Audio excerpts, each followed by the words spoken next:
శ్రీ గురుభ్యో నమః. హరి ఓం. ఓం శుక్లాంబరధరం విష్ణుం శశివర్ణం చతుర్భుజం ప్రసన్నవదనం ధ్యాయేత్ సర్వవిఘ్నోపశాంతయే. నారాయణం నమస్కృత్య నరం చైవ నరోత్తమం దేవీం సరస్వతీం వ్యాసం తతో జయముదీరయేత్. గురుర్బ్రహ్మా గురుర్విష్ణు గురుర్దేవో మహేశ్వరః గురుః సాక్షాత్ పరం బ్రహ్మ తస్మై శ్రీ గురవే నమః. ఓం. శ్రోతలందరికీ నమస్కారాలు. ఇవాళ గత క్లాస్ లో మనం భగవద్గీత గురించి ఒక జనరల్ ఇంట్రొడక్షన్ అని చెప్పాను. జనరల్ ఇంట్రొడక్షన్ అంటే ఏమిటి, భగవద్గీత యొక్క ఓవరాల్ స్వరూపం ఏమిటి అనే దాని గురించి కొన్ని పాయింట్స్ చెప్పాను. ఈ రోజు పర్టికులర్ గా మనకు వచ్చేటువంటి ప్రశ్న, హిందూ మతం పైన వచ్చేటువంటి ఒక ముఖ్యమైనటువంటి అభియోగం ఏంటంటే వీళ్ళందరూ కూడా పాలిథియిస్ట్స్ అని. పాలిథియిస్ట్స్ అనగానే ప్రపంచంలో ఏమనిపిస్తుందంటే వీళ్ళందరూ కూడా చాలా ట్రైబల్ పీపుల్, వీళ్ళందరూ మూర్ఖులు అనేటువంటి అభిప్రాయంలో ఉంటారు. పాలిథియిస్ట్, మేమందరూ మోనోథియిస్ట్ కాబట్టి మాదంతా కూడా చాలా సరైనటువంటిది, చాలా సైంటిఫిక్, చాలా శాస్త్రీయమైనటువంటిది. ఎందుకంటే ప్రపంచానికి అంతటికి కూడా ఒకడే దేవుడు ఉంటాడు కదా, మేము దాన్ని సరిగ్గా ఒకే దేవుడు అని మేము అంగీకరిస్తాము. వీళ్ళందరూ కూడా రకరకాలైనటువంటి దేవుళ్ళని పూజిస్తున్నారు కాబట్టి వీళ్ళు చాలా అజ్ఞానులు. ఇంకా ఏదో ట్రైబల్ పీపుల్, చర్చిలు అయితే beastly people with beastly religion అన్నాడు. మీ దగ్గర కూడా ఇటీవలనే వాడు పీటర్ నెవారో, అమెరికాలో కూడా పీటర్ నెవారో అనేటువంటి వాడు చాలా దారుణంగా కామెంట్స్ చేశాడు హిందూయిజం గురించి. బ్రాహ్మిన్స్ ఆర్ ప్రాఫిటీరింగ్ అన్నట్టుగా ఏదో అట్లా మాట్లాడాడు. సో హిందూయిజం అంటే వాళ్ళు చాలా చాలా తక్కువ అభిప్రాయంలో ఉంటారు. మన వాళ్ళకు కూడా సరైనటువంటి అభిప్రాయం, అండర్స్టాండింగ్ లేకపోతే మన పిల్లలకి కూడా మనం ఏం చెప్పలేము. అందుకని ముఖ్యంగా ఈ ప్రశ్న తీసుకున్నా, ఏమిటి, the question of multiple gods. మనకు గాడ్ గాడ్ అనేటువంటి మన అభిప్రాయం, మన ఐడియా ఏమిటి, గాడ్ అనే దానిపైన మన ఐడియా ఏమిటి, దాన్ని భగవద్గీతలో ఎలా చెప్పారు, ఈ గాడ్ అనే దానిపైన మన ఐడియా ఏమిటి అనే దాని గురించి గత క్లాస్ లో కూడా కొంచెం చెప్పాను. గత క్లాస్ లో చెప్పిన పాయింట్స్ కొన్ని నోట్ చేసుకున్నా. గాడ్ అనేటువంటిది ఆకాశంలో, ఇక్కడ మతం ఏం చెప్తుంది అంటే, మతం ఉంటే మిగతా మతాలు ఏం చెప్తాయంటే ఆయన ఆకాశంలో ఎక్కడో ఉంటాడు, ఆ హెవెన్ అనే చోట ఉంటాడు, ఆ హెవెన్ అనే చోట ఒక మంచి బంగారు సింహాసనం ఏదో దానిపైన ఉంటాడు, ఆయన అక్కడి నుంచి ఒక సూపర్ కాప్ లాగా మనల్ని అందరినీ గవర్న్ చేస్తుంటాడు అనేటువంటి భావన వాళ్ళకి మతంలో ఉంటుంది. ఆయన ఇంకా కొన్ని గైడ్ లైన్స్ కూడా ఇస్తాడు. ఏంటంటే నన్ను పూజిస్తేనే మీకు అందరికీ హెవెన్, నన్ను పూజించని వాడికి హెవెన్ లేదు. తర్వాత నన్ను పూజించని వాడు, వాడు ఎంత గొప్పవాడైనా కూడా, ఆయన శంకరాచార్యులు కావచ్చు, వ్యాస మహర్షి కావచ్చు, అరిస్టాటిల్ కావచ్చు, ప్లేటో కావచ్చు, వీళ్ళందరూ కూడా హెల్కి పోవలసినటువంటి వాళ్ళే. మీరు ఒక పుస్తకం విన్నారో లేదో, డాంటే డాంటే అనే అతను డివైన్ కామెడీ అని ఒక పుస్తకం రాశాడు. నేను దాన్ని ఇంగ్లీష్ లో దాన్ని సమ్మరీ చదివాను. మీరు కూడా నెట్ లో ఇప్పుడు అన్ని ఉంటాయి కాబట్టి చూడొచ్చు. డాంటే డివైన్ కామెడీ. దానిలో 7 లెవెల్స్, 7 లెవెల్స్ ఆఫ్ హెల్. మన పూర్వకాలంలో అతల వితల సుతల తల తల ఇవన్నీ ఉన్నట్టుగానే వాళ్ళు కూడా 7 లెవెల్స్ లో పెట్టారు.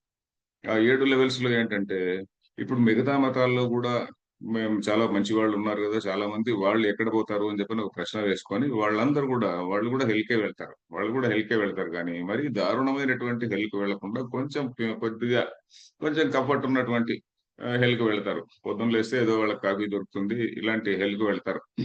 అయినా అది హెల్లే, దానిలో దరిద్రంగా ఉంటారు వాళ్ళు. సో అని వాళ్ళ సిద్ధాంతం. సో మనది అలా కాదు. కాబట్టి మనకు అసలు దేవుడు అంటే ఏమిటి అంటేనే మనకి ఏమన్నారంటే అసలు ఒక వ్యక్తి అనేటువంటిదే కాదు అనే విషయాన్ని నేను గత క్లాస్ లో చెప్పాను. మరి దేవుడు అనేటువంటి వాడు మరి ఏమిటి, how is it is being governed అనేది అది ఇంకో క్లాస్ లో తెలుసుకుందాం. అది ఎందుకంటే అది ఇప్పుడు వెళితే, దానిలోకి వెళితే సృష్టి అంటే ఏమిటి, అది ఓవరాల్ గవర్నెన్స్ సిస్టమ్ ఏమిటి అనేది అది మళ్ళీ ఇంకో క్లాస్ లో తెలుసుకుందాం. ఈ రోజు only question of multiple gods. బహుశా అది మొదట చెప్పింటే బాగుండేదేమో. ఇప్పుడు ఈ రోజు ఓన్లీ మల్టిపుల్ గాడ్స్ అనేది చెప్తా. సో ఇప్పుడు మనకు బేసిక్ గా చెప్పేది ఏంటంటే, ఉపనిషత్తుల్లో సత్యం జ్ఞానం అనంతం బ్రహ్మ అనేది ఒక బ్రహ్మాస్త్రం లాగా మీరు అందరూ తెలుసుకోవాలండి. మీరందరూ తెలుసుకోవాల్సింది అంటే తైత్తిరీయ ఉపనిషత్తులో సత్యం జ్ఞానం అనంతం బ్రహ్మ అనే దాని గురించి మన తత్వవిధానంద సరస్వతి గారు, మీరందరూ తెలుగు వాళ్ళే కాబట్టి తత్వవిధానంద సరస్వతి గారు, ఆయన తైత్తిరీయ ఉపనిషత్తు క్లాసెస్ మీరు వింటే ఆయన దాదాపు వారం 10 రోజులు చెప్పాడు. సత్యం జ్ఞానం అనంతం బ్రహ్మ అనే దాని గురించి చెప్పాడు. మీకు ఓపిక ఉంటే వినండి. లేకున్నా కూడా ద డెఫినేషన్ ఆఫ్ గాడ్ అని ఒక ఆయన సర్వప్రియానంద అని ఇంగ్లీష్ లో చెప్పారు. సర్వప్రియానంద గారని ఆమె అమెరికాలో వేదాంత సొసైటీ ఆఫ్ న్యూయార్క్ అక్కడెక్కడ ఉంటాడు ఆయన. సో ఆయన ద డెఫినేషన్ ఆఫ్ గాడ్ అనేటువంటి టైటిల్ కింద చెప్పాడు అనమాట, ఎక్కడో ఐఐటి స్టూడెంట్స్ కి. సో దానిలో సత్యం అంటే ఏమిటి, జ్ఞానం అంటే ఏమిటి, అనంతం అంటే ఏమిటి అనేది చెప్పారు ఆయన. సో దానిలో అక్కడ ఏంటి దానికి ఇంగ్లీష్ ట్రాన్స్లేషన్ ఏంటంటే it is something which is of the nature of pure consciousness, infinitely existing consciousness. ఆ consciousness has got a power to manifest as the whole universe అని. ఈ మేనిఫెస్ట్ ఏ విధంగా మేనిఫెస్ట్ అవుతుంది అంటే దానికి ఏదో టెక్నికల్ టర్మ్ ఇచ్చారు. అది ఇంకో రోజు చెప్పుకుంటానని చెప్పి చెప్దాం అనుకున్నాం కదా, బహుశా నెక్స్ట్ క్లాస్ లో చెప్పుకుందాం. ఎందుకంటే దాన్ని మరీ డిలే చేస్తే ఓవరాల్ కనెక్షన్ పోతుంది. So it has got that consciousness manifest as matter. ఇప్పుడు ఫిజిక్స్ లో కూడా ఇప్పుడు మన సైంటిస్టులు కూడా మనం వాళ్ళు వేసుకుంటున్నటువంటి ప్రశ్న ఇదే, ఏమిటి మ్యాటర్ ముందా మైండ్ ముందా అనేటువంటిది, కాన్షియస్నెస్ ముందా మ్యాటర్ ముందా అనేటువంటిది. సో మ్యాటర్ లో నుంచి కాన్షియస్నెస్ వస్తుంది అనేటువంటిది ఒక వాదం, మెటీరియలిజం.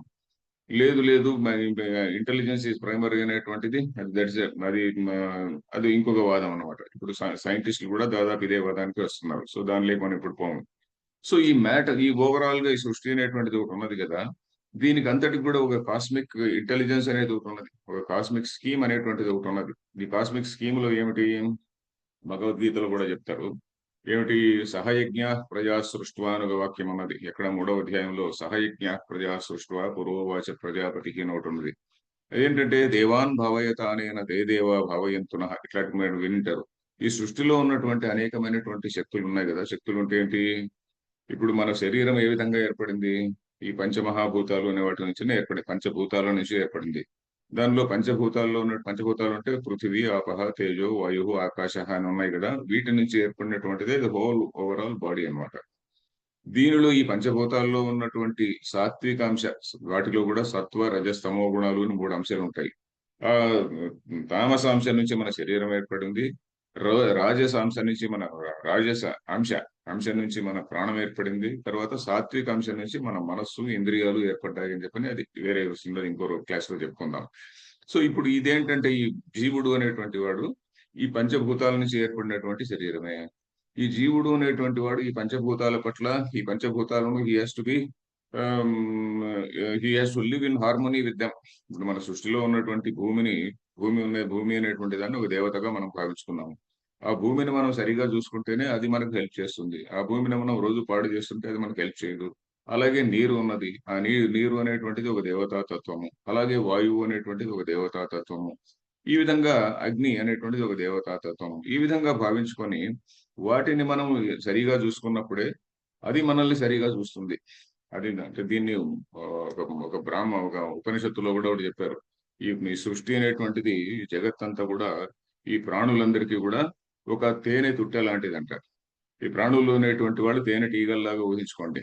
ఈ తేనె తుట్టెలకి తేనెటీగలన్నీ కూడా పోయి దాని నుంచినే తింటుంటాయి, దాంట్లోకి మళ్ళీ ఫిలప్ చేస్తుంటాయి. తేనె తుట్టెలో ఉన్నటువంటి తేనెని తింటుంటాయి, మళ్ళీ దానిలోకి ఫిలప్ చేస్తుంటాయి. సో మనం అందరం కూడా ఏమిటంటే ఈ ప్రకృతి అనే దాన్ని ఆ విధంగా వాడుకోవాలి. ప్రకృతి ద హోల్స్ ఉంటుంది అంతా కూడా. ఈ ఇయం పృథివీ ఆ సర్వేషాం భూతానాం మధు అని ఉంది ఒక వాక్యం. ఈ పృథివీ అనేటువంటిది అన్ని భూతములకు, అన్ని ప్రాణులకు కూడా ఒక మధు, తేనెతిట్ట లాంటిది అని. సో అందులో కొన్ని తేనెటీగలు అక్కడ పోయి నింపమనుకోండి, నింపకుండా దాంట్లో విషమో ఏదో నింపుతాయనుకోండి. విషము నింపినప్పుడు ఏమవుతుంది, ఆ తేనెతిట్ట కూడా పాడవుతుంది. ఆ విధంగానే everybody has to do his duty, everybody has to do his assign duty అనేటువంటిది ఒక భగవద్గీతలో ఒక మెయిన్ ప్రిన్సిపల్. కర్మయోగ అనేటువంటి దాని నుంచి వచ్చింది, అది ఇంకో రోజు చెప్పుకుందాం. సో ఈ సృష్టి అనే దానిలో ఒక కాస్మిక్ ఒక స్కీమ్ అనేటువంటిది ఒకటి ఉన్నది. ఈ కాస్మిక్ స్కీమ్ ను మనం ఫాలో కానప్పుడు ఏమవుతుంది, మనం వీఆర్ అట్ లాస్. దీనికి మన వాళ్ళు ఏం చెప్పారు, చిన్న కర్మ సిద్ధాంతం అని చెప్పారు. దీని తర్వాత పునర్జన్మ అన్నారు, అది అన్నారు, ఇది అన్నారు. సో దీని వల్ల ఏమిటి, మనం కొంతమంది ప్రకృతిలో ఉన్నటువంటి శక్తుల్ని మనం ఒక దేవత, కొన్ని గాడ్స్ అని చెప్పని అనుకున్నాం. అలాగే ఈ ఓవరాల్ స్కీమ్ అంతా ప్రకృతిలో ఉన్నటువంటి కాస్మిక్ మైండ్ అనే దానికి మనం ఒక పేరు పెట్టుకున్నాం. దాని పేరు ఏంటంటే హిరణ్య గర్భ అని. ఇది బేసిక్ నేను చెప్తున్నటువంటిది పురాణాల్లోది కాదండి. విష్ణు పురాణమో శివ పురాణంలోది కాదు. ఎందుకంటే అక్కడ వేరే హైరార్కీ ఇస్తారు. మన శివ పురాణం చదివితే శివుడు సుప్రీం అనే హైరార్కీ ఇస్తారు. విష్ణు పురాణం చదివితే విష్ణువు సుప్రీం అనే ఒక హైరార్కీ ఇస్తారు. తర్వాత శక్తి దేవి సప్తశతి కాదు, మన దేవి భాగవతం చదివితే దానిలో ఇంకో హైరార్కీ ఇస్తారు. సో ఆ విధంగా ఒక్కొక్క పురాణంలో ఒక హైరార్కీ ఉంటుంది. అది కాదు అసలు అసలు తత్వం ఏంటంటే ఉపనిషత్తుల్లో ఉన్నటువంటిది అసలు. ఈ మిగతా ఈ ట్రెడిషన్స్ అన్ని ఏం చేశాయంటే ఆ ఉపనిషత్తుల్లో చెప్పిన దాన్ని తీసుకొని, ఆ బేసిక్ ప్రిన్సిపల్స్ తీసుకొని దాన్ని వాళ్ళ ట్రెడిషన్ అప్లై చేసుకున్నారు. వాళ్ళ ట్రెడిషన్ పైన సూపర్ ఇంపోజ్ చేశారు అని మనం అర్థం చేసుకోవాలి. That is what is the truth. Any ఫిలాసఫర్ని వినండి, పెద్ద పెద్ద వేదాంత మాస్టర్స్ వినండి, that is what they will say. ఇది నేనేదో చెప్తున్నటువంటి విషయం కాదు. సో ఇప్పుడేంటి ఇక్కడ ఈ మొత్తం ఓవరాల్ కాస్మిక్ మైండ్ అనేది ఏదైతే ఉన్నదో దాన్ని మన వాళ్ళు పెట్టినటువంటి పేరేంటంటే వేదాంతంలో హిరణ్య గర్భ అన్నారు. That is golden womb. అది ఏమిటంటే దానిలోనే మనం హిరణ్య గర్భ అనేటువంటిది సర్వదేవాత్మక అన్నారు. సర్వదేవాత్మక అంటే మనం ఏదైతే విష్ణు అంటున్నామో, శివుడు అంటున్నామో, ఇంకా బ్రహ్మ అంటున్నామో, ఈ తత్వాలన్నీ కూడా అక్కడ ఇంద్రుడు అంటున్నాము, మరొకటి అంటున్నాము. ఆ తత్వాలన్నీ కూడా అందులో ఉన్నటువంటివి. ఆ తత్వాలకు మనం పెట్టినటువంటి పేర్లు ఇవన్నీ కూడా వేరియస్ కాస్మిక్ ఫంక్షన్స్ అనుకోండి. సృష్టి అనేటువంటిది ఒక కాస్మిక్ ఫంక్షన్. ఆ కాస్మిక్ ఫంక్షన్ కి మనం పెట్టినటువంటి పేరే బ్రహ్మదేవుడు అని. సుప్రీం బ్రహ్మ అది వేరే, పరబ్రహ్మ అనేటువంటిది వేరే, ఈ బ్రహ్మదేవుడు అనేటువంటిది వేరే. అది కూడా మీకు చెప్పాను అనుకుంటా. ఏది గురుర్ బ్రహ్మ, గురుర్ విష్ణు, గురుర్ దేవో మహేశ్వర, గురు సాక్షాత్ పరం బ్రహ్మ, తస్మై శ్రీ గురవే నమః అనే చోట పరం బ్రహ్మ అనే చోట బ్రహ్మ అనేటువంటిది సుప్రీం బ్రహ్మ. అంటే సత్యం జ్ఞానం అనంతం బ్రహ్మ అనేటువంటి బ్రహ్మాస్త్రం ఉంది కదా, దానిలో చెప్పినటువంటి బ్రహ్మ అది. ఇక్కడ బ్రహ్మ అంటే ఏమిటి? ఈ హిరణ్య గర్భతత్వములు, ఈ సృష్టి అనేటువంటి ఒక కాస్మిక్ ఫంక్షన్ ఉన్నది కదా, ఈ కాస్మిక్ ఫంక్షన్ కు మన వాళ్ళు పెట్టినటువంటి పేరు బ్రహ్మ అని. తర్వాత విష్ణు అనేటువంటిది స్థితికారకుడు. దీన్నంతటిని జగత్తును పోషించడము, దానిలో ఒక చిన్న లా అండ్ ఆర్డర్ మెయింటైన్ చేయడం, ఏదైనా వాడు వీడు తల లేపినప్పుడు వాడి యొక్క అవతారం ఎత్తి వాటి తల కట్ చేయడం, ఇవన్నీ కూడా విష్ణువు చేసేటువంటి పనులు. రుద్ర అనేటువంటిది ఓవరాల్ సంహార మరి రీసైక్లింగ్ అంటాం చూడండి, ఆ ప్రాసెస్ లో ఉండేటువంటి వాడు రుద్రుడు అన్నమాట. సో ఈ విధంగా ఇవన్నీ చెప్పారు అనమాట. సో ఇది మనకు బ్రాడ్ గా చెప్పేటువంటిది. ఇంకొక పాదం కూడా మనం తెలుసుకోవాలి. ఏమిటంటే మనం చాలా మంది ఏమంటుంటారు, హిందువులకు అందరికి కూడా 33 కోట్ల దేవతలు ఉన్నారండి అంటుంటారు. కొంతమంది చదువుకున్నటువంటి వాళ్ళు కూడా అన్ఫార్చునేట్లీ ఇదే అంటుంటారు. ఇన్ఫాక్ట్ నువ్వు చాలా పెద్ద స్వామీజీ కూడా, ఒక స్వామీజీ అంటే ట్రెడిషనల్ స్వామి కాదనుకోండి, ఒక నాన్ ట్రెడిషనల్ స్వామి, చాలా చాలా పాపులర్ స్వామి ఆయన, పాపులర్ గురువు అనుకోండి. ఆయన ఇంగ్లీష్ లో చెప్తుంటాడు, చాలా గొప్పగా చెప్తుంటాడు. ఆయన కూడా ఓ 330 మిలియన్ గాడ్స్ అని చెప్పని అంటుంటాడు ఆయన. సో ఇది బేసిక్ ప్రాబ్లం ఏంటంటే ఆయనకు తెలియదు అనమాట. దానిలో ఏంటి 33 కోట్లు అంటే ఏమిటి అనేటువంటిది. ఈ 33 కోట్లు అనే దాని గురించి మీరు డీటెయిల్ గా తెలుసుకోవాలంటే మీరు దయచేసి నోట్ చేసుకోండి. There is a chapter in Brihadaranyaka Upanishad. Brihadaranyaka ఉపనిషత్తులో శాకల్య బ్రాహ్మణము అనే ఒక చాప్టర్ ఉన్నది. శాకల్య బ్రాహ్మణము దయచేసి నోట్ చేసుకోండి. ఎందుకంటే నేను చెప్పేటప్పుడు దయచేసి ఒక చిన్న నోట్బుక్ కూడా పెట్టుకుంటే మంచిదండి. ఎందుకంటే మనం అన్ని ఇట్లా వినేస్తే ఇట్లా వెళ్ళిపోతుంటుంది. నేను వేదాంతం ఇప్పుడు కూడా విన్నా కూడా, నేను ఇప్పుడు కూడా ఎవరైనా వింటే నేను నోట్స్ రాసుకుంటా. సో ఎనివే, ఈ శాకల్య బ్రాహ్మణం అనే దానిలో there is a discussion between ఒక యాజ్ఞవల్క్యుడు అని ఒక ఋషి, ఆ యాజ్ఞవల్కుడికి శాకల్యుడు అనేటువంటి ఋషికి జరిగినటువంటి డిస్కషన్ ఎక్కడ? జనక మహారాజు సభలో. జనక మహారాజు అనేటువంటి వాడు, ఆయన గొప్ప ఆత్మజ్ఞాని. ఆయన సభలో అప్పుడప్పుడు ఇలాంటి డిస్కషన్స్ ఉండేటువంటి ఫిలసాఫికల్ డిస్కషన్స్ నడిచేది. అక్కడ ఎంతమంది దేవుళ్ళు అనే ఒక ప్రశ్న వస్తుంది. ఎంతమంది దేవుళ్ళు అని ఆయన నిలదీసినట్టు అడుగుతాడు. ఆ శాకల్యుడు అనేవాడు చాలా చాలా ప్రౌడ్ మ్యాన్ అన్నమాట. నిలదీసి అడుగుతాడు ఎంతమంది దేవుళ్ళు అంటే, ఈయనకు కూడా కోపం వచ్చి 3300, 3003 అంటాడు. 3003 అంటాడు.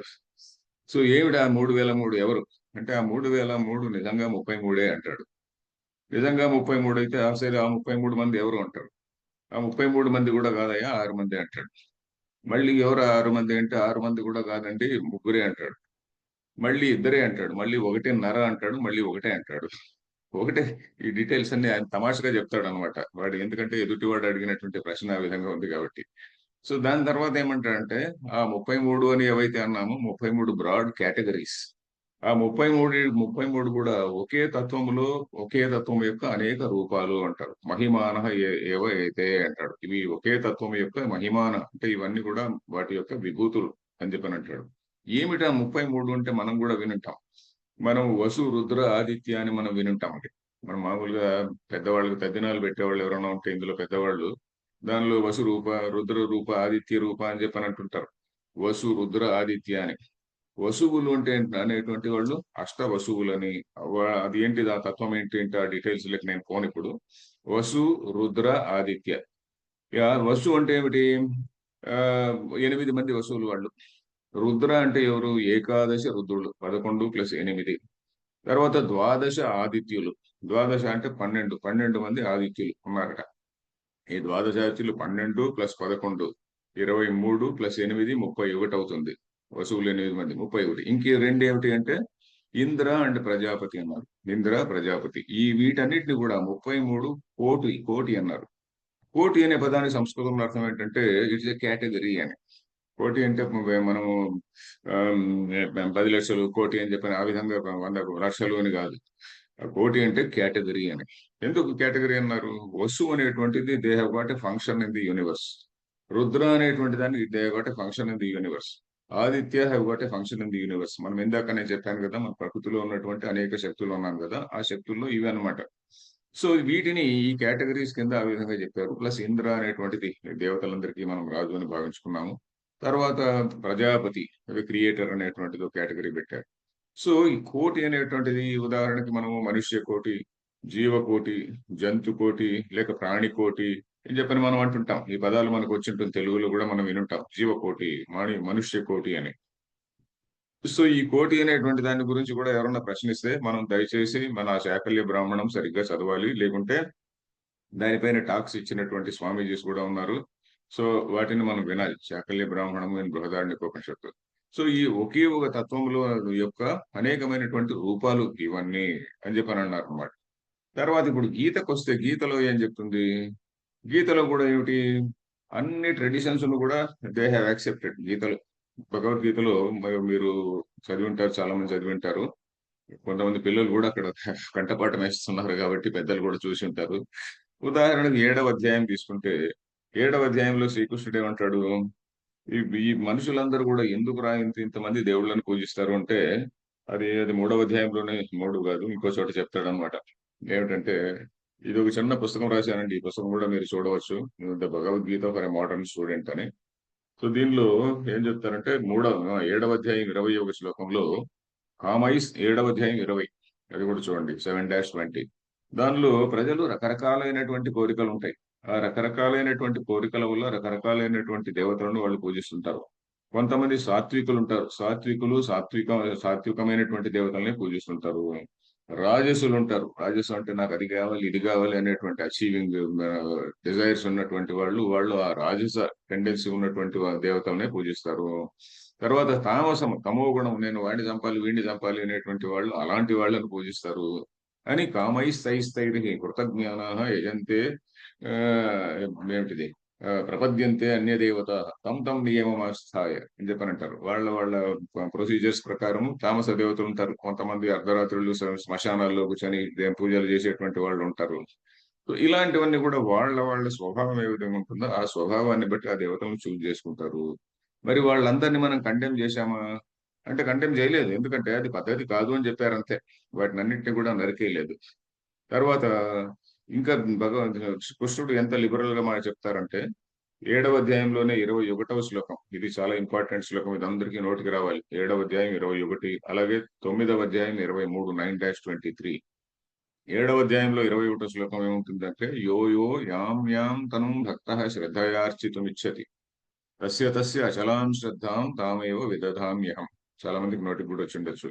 యో యో యామ్యాంతను, ఎవడెవడైతే ఏ ఏ రూపములో భగవంతుడు అనేటువంటి దాన్ని ఊహించుకొని భావిస్తుంటాడో నేను ఆయా రూపములోనే నేను వాళ్ళని అనుగ్రహిస్తాను అంటాడు. ఈ శ్రీకృష్ణుడు నేను నేను అన్నప్పుడు ఏమిటి అని గత క్లాస్ లో కూడా చెప్పా. గత క్లాస్ లో ఏం చెప్పానంటే ఆ శ్రీకృష్ణుడు ఎప్పుడైతే నేను నేను అని అంటాడో, నేను అంటే వసుదేవుని కొడుకైనటువంటి వాసుదేవుడు కృష్ణుడు అని కాదండి. ఆ సత్యం జ్ఞానం అనంతం బ్రహ్మ అని నిర్గుణ బ్రహ్మ ఏదైతే ఉన్నదో ఆ నిర్గుణ బ్రహ్మ నేరుగా మనతో కమ్యూనికేట్ చేయలేదు. ఎందుకంటే దాని నిర్గుణ నిరాకారమైనటువంటి తత్వం. సో కాబట్టి ఈయన దాని యొక్క ఆ, ఒక రిప్రజెంటేటివ్ గా, దాని యొక్క మౌత్ పీస్ గా మాట్లాడుతున్నాడు. ఎందుకంటే దాని అవతారమే కాబట్టి, దాని నుంచి వచ్చినటువంటి ఆ హిరణ్య గర్భ తత్వంలో నుంచి వచ్చినటువంటి తత్వమే కాబట్టి ఆయన దానికి రిప్రజెంటేటివ్ గా మాట్లాడుతున్నాడు. ఈ నేను నేను యో యో యామ్యాం తను, ఎవరెవరైతే ఎక్కడెక్కడ ఏ ఏ రూపంలో భావించుకున్నా కూడా నేను ఆయా రూపంలోనే వాళ్ళను అనుగ్రహిస్తాను, వాళ్ళు ఆ విధంగా రెస్పాండ్ అవుతాను అని చెప్పని అంటాడు. అదేమిటి? ఆ హిరణ్య గర్భతత్వం, దాన్నే ఈశ్వర తత్వం అని కూడా అంటారు. ఆ తత్వంలో నుంచినే వచ్చినటువంటి ఒకానొక రూపం కాబట్టి ఆ తత్వానికి రిప్రజెంటేటివ్ గా ఈయన మాట్లాడుతున్నాడు అనమాట. ఇంకా నా 9వ అధ్యాయం 23వ శ్లోకంలోకి వెళితే ఇంకా చాలా లిబరల్ గా ఏప్యన్యదేవతా భక్తాః యజంతే శ్రద్ధయాన్వితాః తేపి మామేవ కౌంతేయ యజంతి అవిధిపూర్వకం అంటాడు. అంటే ఎవరెవరైతే ఇతర దేవతలను పూజిస్తున్నారో, నువ్వు అల్లాహ్‌ను పూజించు, లేకుంటే ఇంకొక యెహోవాను పూజించు, ఎవరిని పూజించినా కూడా ఏపి అన్యదేవతా భక్తాః, మన సిద్ధాంతమే కాకుండా ఇంకెక్కడో పోయినా కూడా వాడు యజంతే శ్రద్ధయా అన్వితాః, శ్రద్ధతో పూజించేటువంటి వాళ్ళైతే తేపి మామేవ కౌంతేయ, వాళ్ళు కూడా నన్నే పూజిస్తున్నారు ఇన్ డిఫరెంట్ వే, అవిధి పూర్వకం. ఇక్కడ చెప్పినటువంటి విధి కాకుండా వాళ్ళు ఇంకొక విధిలో వాళ్ళు పూజిస్తున్నారు అంటాడు. అంటే ఏమిటిది? విశ్వానికి అంతటి కూడా ఒకే తత్వం ఉంటుంది. మనం ఎన్నెన్నో ట్రెడిషన్స్ ఉండొచ్చు, ఎన్నో ప్రాంతాల్లో ఎన్నెన్నో ట్రెడిషన్స్ ఉండొచ్చు. అందుకనే మనం Bhagavad Gita basically universally applicable thing. మనం ఎవరిని కూడా ఎక్స్క్లూడ్ చేయమన్నమాట. ఇప్పుడు అబ్రహామిక్ రిలీజియన్స్ తీసుకుంటే ఏం చెప్తాయి? నన్ను పూజిస్తేనే నీకు హెవెన్, నన్ను పూజించకుంటే నీకు హెల్ పెడతావు అని చెప్తుంది కదా. ఇక్కడ మనకు క్వశ్చనే లేదు.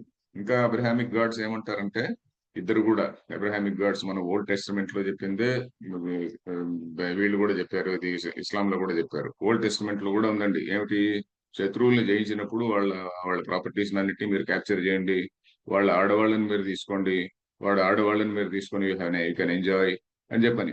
ఈయన కూడా ఇంకొక అడుగు ముందుకెళ్ళి వాళ్ళను అత్యాచారం కూడా చేయొచ్చు అని చెప్పని ఈయన ఇంకొక మాట చెప్పాడు. వాళ్ళు సెక్స్ స్లేవ్స్ కింద కూడా తీసుకోవచ్చు అని కూడా ఈయన చెప్పాడు ఎక్కడ? ఇస్లాంలో. సో ఇది మనం ఆ పుస్తకాలు కూడా మనం చదివి వినిపించాలి. ఆ పుస్తకాలు నా దగ్గర ఉన్నాయి. నేను ఇంకో సందర్భం వచ్చినప్పుడు ఎప్పుడైనా చూపిస్తా. మీకు తెచ్చింటే బాగుండేది. దానిలో మనం చదువు మన మన పిల్లలకి తప్పకుండా తెలుసు చెప్పాలి. మనం కూడా ఆ పుస్తకాలు ఇంట్లో పెట్టుకొని ఉండాలండి. ఎందుకంటే వాళ్ళ పుస్తకాల్లో ఏముంది అని మన పిల్లలు చూసినప్పుడు మనకు మనకు ఆత్మధైర్యం వస్తుంది. మనం ఎంత గొప్ప లిబరల్ ఫిలాసఫీ మనం దీన్ని మిస్అండర్స్టాండ్ చేసుకుంటున్నాము, లేకుంటే అసలే అండర్స్టాండ్ చేసుకోవడం లేదు అని. వాడు ఏమిటి? నీ మతం కానివ్వనటువంటి వాడిని కన్వర్ట్ చేయడం అనేటువంటిది నీ నీ పని, నీ డ్యూటీ.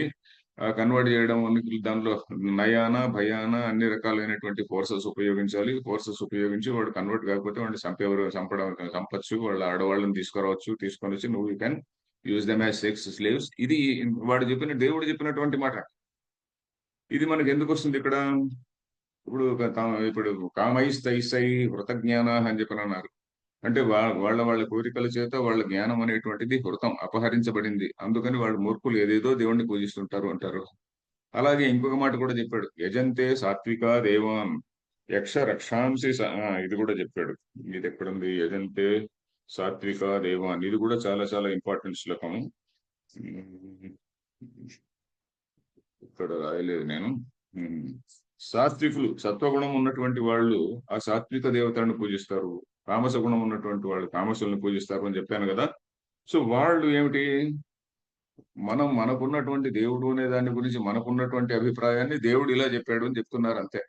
ఇప్పుడు దేవుడు అలా చెప్పింటాడు అని మనం అనుకోవాల్సిన పని లేదు. కానీ ఎవడైతే ఆ మతాన్ని సృష్టించాడో వాడి మతం, వాడి పద్ధతి అలా ఉంది, వాడి మైండ్ సెట్ అలా ఉన్నది.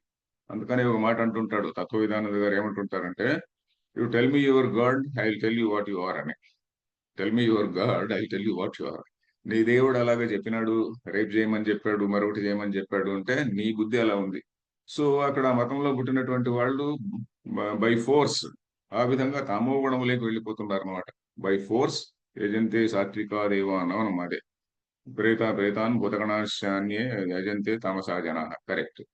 సో ఇది మనము అక్కడ మన అభిప్రాయాన్ని దేవుడి పైన రుద్దుతున్నాం. దేవుడు ఇలా చెప్పాడు, నన్ను నమ్మకుంటే మీరు తలకాయ తీసేసేయండి.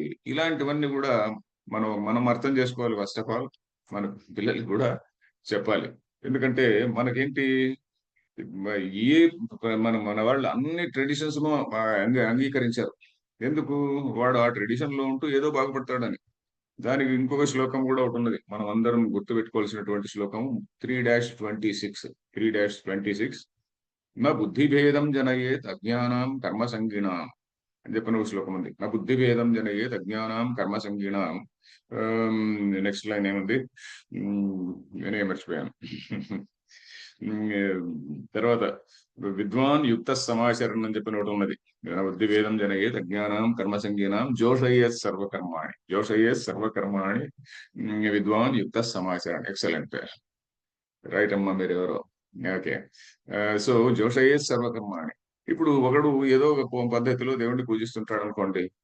ఈ తెలిసినటువంటి వాడు వాడిని నువ్వు ఇది చేయకూడదు, అలా చేయకూడదు అని చెప్పని మనం వాడిని తప్పులు బట్టి వాడిని ఇన్సల్ట్ చేసి చేయకూడదు. వాడు ఏదో ఒక మంచి మార్గంలో ఉన్నాడు అనుకోండి, ఎవరో గ్రామ దేవతను పూజిస్తున్నాడు. గ్రామ దేవతను పూజిస్తున్నప్పుడే గ్రామ దేవత ఇట్ ఈస్ నాన్సెన్స్ అని చెప్పని అనకూడదు. జ్ఞాని అయినటువంటి వాడు, లేకుంటే విషయాన్ని తెలుసుకున్నటువంటి వాడు, వాడిని కూడా ఎంకరేజ్ చేయాలి. వాడిని కూడా ఎంకరేజ్ చేసి ఎస్ దీన్ని చేయి, పూజ చేస్తూ ఉంటూ మంచిగా ఇంకా నిష్టతో పూజ చేయి, నువ్వు ఇలా చేయి, అలా చేయి, నువ్వు ఇంకా కొంచెం మంచి పనులు చేయి అని కూడా దానికి యాడ్ చేసి, దాని తర్వాత మెల్లిమెల్లిగా అతను ఈ పద్ధతిలోకి వచ్చేట్టు చూడాలన్నమాట. అది మన వాళ్ళ system. So we have accepted all the traditions. అందుకని ఇది మనకు ఉపనిషత్తుల్లో ఉన్నటువంటి విషయమే. ఇది కొత్తగా చెప్పినటువంటి విషయం కాదు. ఎందుకంటే మనం లాస్ట్ క్లాస్ లో కూడా ఉత్తరనారాయణం అనే చోటని మన దేవుడి పూజలో ప్రతిరోజు చెప్పుకుంటుంటాం. మన ప్రతి జీవి యొక్క ప్రతి ప్రాణి యొక్క అంతఃకరణంలో ఉన్నటువంటి తత్వం అనేది ఏదైతే ఉన్నదో ఆ తత్వాన్ని మనము స బ్రహ్మ స శివ స హరి సేంద్ర సోక్షర పరమస్వరాట్ అన్నారు. అదే బ్రహ్మ, అదే విష్ణు, హరి, అదే ఇంద్రుడు, అదే అక్షర పరబ్రహ్మ అన్న, అదే ప్రజాపతి అని చెప్పని ఆ విధంగా మంత్రాలు ఉన్నాయి కదా, మనం రోజు పూజల్లో కూడా చెప్పుకుంటుంటాం. సో ఇది మన గుడికి వెళితే మంత్రపుష్పంలో కూడా అది చెప్తారనమాట. త్వం రుద్ర, త్వం ఇదేంటి, త్వం బ్రహ్మ, త్వం రుద్ర అని చెప్పని చెప్తారు కదా. సో అది త్వం విష్ణు, ఇవన్నీ చెప్తారు కదా. సో అది అన్ని కూడా ఒకే తత్వమే. ఆ ఒకే తత్వంలోని ఉన్నటువంటి అనేకమైనటువంటి రూపాలు ఉన్నాయి. మనం భగవద్గీత తీసుకుంటే భగవద్గీతలో దీనికి ఉదాహరణ క్లియర్ గా మనకు తెలుస్తుంది. భగవద్గీతలో విభూతి యోగము అని ఉన్నది చూడండి. విభూతి అంటే ఏమిటండి? వి భూ, భూ అంటే టు బి. భూ అనేటువంటి ధాతువు సంస్కృతంలో టు బి అని కదా, టు ఎగ్జిస్ట్, టు బి అని కదా. విభూతి అంటే విశేషేణ భవనం. అంటే వివిధ రూపేషు విశేషేణ వివిధ రూపేషు భవనం. అంటే అనేక రూపాల్లో ఉండడము అనేటువంటిది విభూతి అంటే. విభూతి అంటే విశేషేణ అథవా వివిధ రూపేషు భవనం. అనేక రూపాల్లో ఒకే తత్వం ఉన్నటువంటి దాన్ని విభూతి అంటాం. ఆ విభూతి కూడా ఏంటి చూడండి ఇక్కడ మనం తీసుకుంటే, ఆ ఉదాహరణకి కృష్ణుడు అంటే ఎవరండి? ఆయన ఉదాహరణకు వృష్ణీనాం వాసుదేవోస్మి అంటాడు. వృష్ణీనాం వాసుదేవోస్మి అనేది ఇక్కడ 10వ అధ్యాయం 37వ శ్లోకం. వృష్ణీనాం, చిన్న బుక్ పెట్టుకున్నా ఇక్కడ రెఫరెన్స్ కి. వృష్ణీనాం వాసుదేవోస్మి, వృష్ణి వంశము వారిలో నేను వాసుదేవుడు అంటున్నాడు. అంటే ఈయన కృష్ణుడిగా చెప్తున్నాడా, నేను నేను అనేటువంటిది వేరే ఐడెంటిటీ తీసుకొని ఇక్కడ ఏదైతే ఈ ఫిజికల్ బాడీ ఉన్నదో ఇది నా తత్వం కాదు అని కొంచెం క్లియర్ గా చెప్తున్నాడు అనమాట. ఈ ఫిజికల్ బాడీ ఏదైతే ఉన్నదో this A totally temporary dress. ఈ టెంపరీ డ్రెస్ లో ఉండి నేను అసలు నా తత్వం అది అని చెప్తున్నాడు. వృష్ణీనాం వాసుదేవోస్మి, పాండవానాం ధనంజయ. అలాగే ఏమంటున్నాడు? రామ శస్త్రభృతామహం. శస్త్రభృతాం అంటే శస్త్రభృత్ అంటే శస్త్రాన్ని ధరించినటువంటి వాడు. ఆ శస్త్రాన్ని ధరించినటువంటి వాళ్ళందరిలో కూడా రాముడు అంటే అంతకంటే గొప్ప శస్త్రధారి లేడు అని. రామ శస్త్రభృతామహం. అలాగే ఇంకేమంటాడు? రుద్రాణం శంకరశ్చాస్మి అంటాడు. నేను పర్టికులర్ ఇవన్నీ అండర్లైన్ చేసి ఉంటే బాగుండేది. రుద్రాణం శంకరశ్చాస్మి. రుద్రులు ఏకాదశి రుద్రులు ఉన్నారు కదా, వాళ్ళలో నేను శంకరుణ్ణి. మరి విష్ణువు ఎవడు? ఆదిత్యానామహం విష్ణు. మొట్టమొదటిలోనే ఎక్కడో చెప్పినట్టుంది అది. ఆదిత్యానామహం విష్ణు అని ఎక్కడుంది ఇది? 21వ శ్లోకం. 21వ శ్లోకం 10వ అధ్యాయం 21వ శ్లోకంలో ఆదిత్యానామహం విష్ణు. ఈ 12 ఆదిత్యులను ఉన్నారు కదా, ఆదిత్యులందరిలో కూడా నేను విష్ణువు అనేటువంటి వాడిని. అందుకని మనం పాతకాలం టెక్స్ట్ తీసుకుంటే, పాతకాలం టెక్స్ట్ అంటే ఉదాహరణగా రామాయణం ఇట్లాంటి టెక్స్ట్ తీసుకుంటే, రామాయణంలో విష్ణువు అనేటువంటి వాడిని సుప్రీం రియాలిటీ అని చూపలేదండి. వన్ ఆఫ్ ద గాడ్స్ కిందనే చూపెట్టారు రామాయణంలో. నేను రామాయణాన్ని విష్ణువుని కించపరచడం లేదు, ఏమీ లేదు. మా ఇంటి దేవుడే నరసింహస్వామి. సో బట్ మనం విషయం ఏంటి అని మనం తెలుసుకుంటే, విష్ణువు అనేటువంటిది equal to all other people. దేవతలందరూ కూడా ఆయన పిలిచారే నువ్వు అయ్యా విష్ణువు నువ్వు వెళ్లాల్సిందే అంటారు. యాక్చువల్లీ నియోగిస్తారు అనే పదం కూడా ఉన్నది. నియోగిస్తారు అంటే they actually employ him or engage him. నువ్వు పోయి వాడిని చెప్పాల్సిందే అని చెప్పని. సో ఆ విధంగా అది మనం గమనించగలం. రామాయణంలో మొట్టమొదట ఆ దశరథుడు అశ్వమేధ యాగం చేసినప్పుడు అప్పుడు దేవతలందరూ చిన్న సమావేశము. ఆ సమావేశంలో విష్ణువుకి ఈ విధంగా ఒక చిన్న అసైన్మెంట్ ఇవ్వడం, ఇవన్నీ కూడా మనం చూస్తాం అనమాట. సో ఇది ఆదిత్యానామహం విష్ణు. అలాగే ఏమంటాడు? ఇంద్రియాణం మనశ్చాస్మి రుద్రాణం శంకరశ్చాస్మి. రుద్రులందరిలో కూడా శంకరుడు నేను. ఈ విధంగా ఇప్పుడు శంకరుడు అంటే ఎవరు, మరి విష్ణువు అంటే ఎవరు? వాళ్ళకి ఏమైనా భేదం ఏమన్నా? భేదం లేదు కదండి. రుద్రులలో శంకరుడు నేనే అంటాడు. ఆదిత్యులలో విష్ణువు నేనే. అంటే ఏమిటి? ఈ శక్తులన్నీ కూడా ఒకే తత్వంలో నుంచి వచ్చినటువంటివే. ఇవి మనము చూడాల్సిందనమాట. అంటే రామావతారం అయినా గాని, కృష్ణావతారం, కృష్ణీనామ వాసుదేవోస్మి అంటే కృష్ణావతారం గదా! ఈ అన్ని అవతారములు గూడా ఒకే తత్వమే. తర్వాత అలాగే బ్రహ్మ, విష్ణు, రుద్ర అనేటువంటివి ఒకే తత్వమే. అని చెప్పని అని మనకు క్లియర్‌గా మనకు చెప్తారనమాట. దీని తర్వాత గూడా మళ్ళీ ఏమిటి?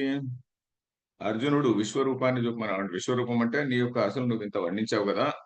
నీ అసలు రూపాన్ని ఒకసారి చూడగలనా అంటాడు. ఫిజికల్‌గా కెన్ ఐ సీ అని. ఇంతసేపు ఏదో విజువలైజ్ చేసుకున్నటువంటిదే. దాన్ని ఒకసారి చూపగలవా అంటాడు.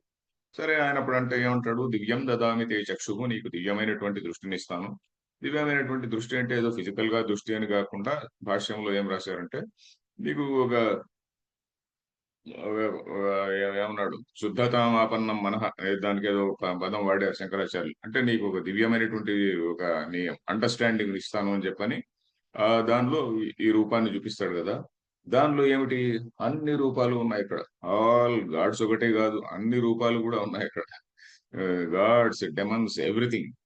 యక్ష, కిన్నర, గంధర్వ ఇవన్నీ గూడా ఒకటే దీనిలో ఉన్నాయన్నమాట. ఒకే తత్వంలో ఉన్నాయి. సో, అది అక్కడ విశ్వరూపం అనేటువంటిది that is the complete picture. All gods అనేటువంటిది ఒకే తత్వములకు సంబంధించినటువంటిది అనేది. అందువల్లనే మనకేం చేశారు మన ఋషులు, మనం గొప్ప గొప్ప గొప్ప గొప్ప టీచర్స్ అనుకోండి. శంకరాచార్యుల్ని మనం ఋషి కింద పూర్వకాలం వాళ్ళని ఋషి అన్నామనుకోండి. శంకరాచార్యులని ఎందుకో మనం ఋషి అనడం లేదు. ఆచార్యులు అంటున్నాం. శంకరాచార్యులు ఏం చేశారు? ఆయన ఎక్కడో కేరళలో పుట్టాడు గదా! ఆయన దేశమంతా తిరిగి కాశ్మీర్ వరకు వెళ్లి వివిధ పండితులతో అంతా డిబేట్ చేసి, వివిధ మతాలన్నిటిని కూడా మతాలు అంటే ట్రెడిషన్స్ అనండి. మతం అంటే మత అనేటువంటి ధాతువుకి అభిప్రాయం పదానికి అభిప్రాయం ఏంటంటే, మను అనేటువంటి ధాతువు నుంచి వచ్చినటువంటి పదం అది. మను. అంటే అహం మన్యే అంటే ఈ విధంగా అనుకుంటున్నాను. సహ మనుతే ఆ విధంగా అనుకుంటున్నాడు అని. అహం మన్యే అంటే నా అభిప్రాయం ఇది. ఇది మతం మమ అని శ్రీకృష్ణుడు అక్కడక్కడ అంటుంటాడు. మతం మమ అంటే ఇది నా అభిప్రాయము. మతం అంటే అభిప్రాయము అని. సో, అక్కడ వివిధ ట్రెడిషన్స్ సంప్రదాయాలు అనుకోండి. వివిధ సంప్రదాయాల్ని గమనించి ఎక్కడెక్కడ ఏ ప్రాంతంలో మంచి బాగా పాపులర్ సంప్రదాయాలున్నాయో వాటిని స్టెబిలైజ్ జేసి వాటన్నిటిని గూడా ఉపనిషత్తులోనే వాటి పరిధి కింద పట్టుకొనొచ్చి, అయ్యా! మీరు విష్ణువన్నా, నువ్వు ఈ సంప్రదాయం అన్నా గూడా ఆ శుద్ధ తత్వమే. శివుడు అన్నా శుద్ధ తత్వమే. గణేషు అన్నా శుద్ధ తత్వమే. ఇంకొక చోట మురుగా అని ఉన్నదనుకోండి అది గూడా శుద్ధ తత్వమే. అని చెప్పని 6 సూర్యుడు ఈస్టర్న్ ఈ ఒరిస్సా ఈ ప్రాంతంలో అంతా గూడా ఈ సూర్య వర్షిప్ ఉండేది. నార్త్‌కి వెళ్ళే కొద్దీ ఇక్కడేది కాశ్మీరు ఈ పక్కన వెళ్ళే కొద్దీ రైట్ అప్ టు మక్కా, మదీనా ఇవన్నీ గూడా శివ పూజనే ఉండేది. సో, కాబట్టి అక్కడంతా కూడా శివుడు. సో, ఆ విధంగా షణ్మత స్థాపనాచార్య అని చెప్పని ఆయనకి పేరుంది. 6 మతాల్ని స్థాపించినటువంటి వాడు అనేది మీరు గూడా వినుంటారు. షణ్మత స్థాపనాచార్య అని. 6 మతాలను ఎవరైనా స్థాపించగలరా? 6 మతాలను ఒకే వ్యక్తి స్థాపించలేడు గదా! ఉన్నటువంటి మతాల్ని ఆయన స్టెబిలైజ్ జేశాడు. స్టెబిలైజ్ జేసి వాటినన్నిటిని గూడా హార్మోనైజ్ జేసి, అయ్యా! మీరందరూ గూడా ఇక్కడ అందరూ గూడా ఒకటే తత్వాన్నే పూజిస్తున్నారు అని అందుకని ఆయనేం జేశాడు? అందరి పైన రాశాడు. స్తోత్రాలు రాశాడు. అందరి పైన స్తోత్రాలు రాసినప్పుడు ఏం రాశాడు? ఆ సుప్రీం రియాలిటీనే ఇది అని. సో, ఆయా ట్రెడిషన్స్‌లో ఉన్నటువంటి వాళ్ళు ఆయా దేవుడినే పూజించుకుంటూ నేనేదో విష్ణు ట్రెడిషన్‌లో ఉన్నాననుకోండి. వీడినే పూజించుకుంటూ but at the same time I don't insult Shiva. శివుడిని పూజించేటువంటి వాళ్ళకేదో విభూతి మిగులుతుంది అని అనడం గాని, ఇంకేదో శివలింగం మీ ఇంట్లో పెట్టుకుంటే నీకు దరిద్రం వస్తుందని గాని, లేకుంటే నువ్వు విష్ణువుని పూజిస్తే ఇంకేదో అవుతుందని గాని, ఇలాంటి వాదాలు ఎక్కడ లేవండి మనకు. అది మనకేమైతుందంటే ఉపనిషత్తుల సిద్ధాంతాన్ని మర్చిపోయినప్పుడు మనం ఇట్లాంటి మాటలు మాట్లాడుతుంటాం. నిజంగా మనం ఉపనిషత్తు సిద్ధాంతం చదివితే ఎంత గొప్ప సిద్ధాంతమో మనకు అర్థమవుతుందనమాట. సో, ఇది ఇక్కడ విషయము. ఇది ట్రూ చాలా చాలా బ్రీఫ్‌గా, చాలా హరీడ్‌గా చెప్పాను. ఎందుకంటే 40 నిమిషాల లోపల చెప్పాలి అని. మీ డౌట్స్ ఇంకో ఏమైనా ఉంటే ఇంకో 20 మినిట్స్ కోసం. తర్వాత అందుకనే మనకు విష్ణువు అంటే సర్వవ్యాపి అయినటువంటి తత్వం. విష్ణువు అన్నా గూడా వేవేష్టి ఇతి విష్ణువు అని దాని ఉత్పత్తి అర్థం ఏంటంటే వేవేష్టి వ్యాప్నోతి అంటే విశ్వమంతా వ్యాపించున్నటువంటి తత్వం అని. దీనికి చమత్కారంగా వనపర్వంలో చిన్న ఇన్సిడెంట్ ఉన్నదండి. చమత్కారంగా ఏం చెప్తారంటే, ద్రౌపదికి వస్త్రాపహరణం జరిగింది గదా! సభాపర్వంలో. వస్త్రాపహరణం జరిగినప్పుడు ఆమె మొట్టమొదట కృష్ణుడిని పిలిచింది. కొంతసేపు కొద్దిగా ఆలస్యంగా వచ్చాడంట ఆయన. అందుకని వనపర్వంలో ఎప్పుడో శ్రీకృష్ణుడు అక్కడికి వెళ్ళినప్పుడు, ఎక్కడికి వాళ్ళని పాండవుల్ని పరామర్శించడానికి వెళ్ళినప్పుడు ఈమె కొంచెం బాధపడుతూ కొంచెం శ్రీకృష్ణుడిని దెప్పి పొడిచినట్టుగా ఒక మాట అన్నదంట. ఏమయ్యా ఇప్పుడు నేను పిలిస్తే నేను ఏడ్చుకుంటూ అంత ఏడిస్తే చాలా లేట్ గా వచ్చావు అన్నట్టుగా మాట్లాడింది. అంటే వనపర్వంలో లేదది. వనపర్వంలో ఆ శ్లోకాలు మాత్రం ఉన్నాయి. సో దాన్ని పండితులు ఆ విధంగా చమత్కరించి చెప్తుంటారు. ఏమిటిది ఆ శ్లోకాలు ఏమిటి అంటే మొట్టమొదట అప్పుడు కృష్ణుడు ఈ విధంగా అన్నాడు అని అంటారు. ఏమిటి? అవును కొంచెం ఆలోచించి అవును నువ్వు మొట్టమొదటి ఏ విధంగా ప్రార్థించావు గుర్తు తెచ్చుకో అంటాడు. ఏమి చెప్తుంది? ఏమిటి? హే కృష్ణ, హే ద్వారకావాస, హే గోపీ జనప్రియ అది ఇది అంటుంది.